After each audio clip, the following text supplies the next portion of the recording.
ఉండని చెప్పినాడు స్వామి. ఇవాళ జరుగుతున్న స్థితి. నేను మళ్ళా ఎన్నికలకు రానిగా నీ రేషన్ కార్డు ఇస్తాను, నీ రేషన్ కార్డు కూడా.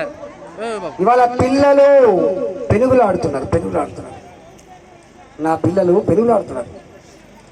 నా నాయకులు అటు ఇటు. రేషన్ కార్డు ఇచ్చే అధికారం ఉందా?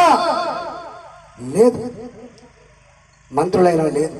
ఒకప్పుడు సర్పంచ్ ఉండే ఈ పదవి, ఈ బాధ్యత. ఒకప్పుడు ఎంఆర్ఓ ఉంటే కలెక్టర్కు ఉండే, కానీ మంత్రికి లేదు. ఇప్పుడు ఇచ్చిండు.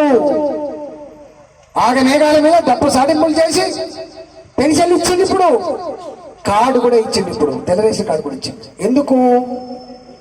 మీ మీద ప్రేమ కాదు, మీ ఓట్లు కావాలని. ఆ పెన్షన్ కాగితం ఇచ్చిండు, రేషన్ కార్డు ఇచ్చిండు, నీకు పొడవమని ఒక కత్తి ఇచ్చిండు. ఏమంటాడు చూసావా?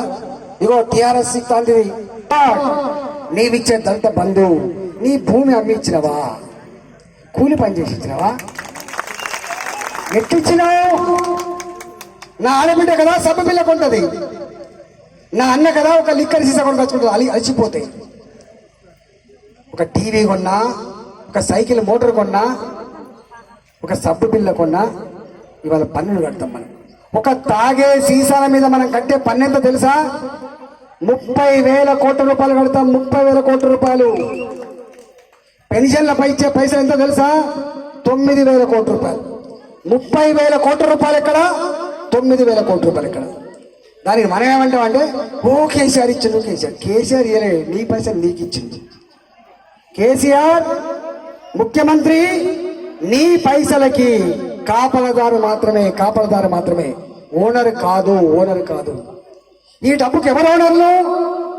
నా బేతిగల్ అన్నలు, నా బేతిగల్ ఆడబిడ్డలు ఓనర్.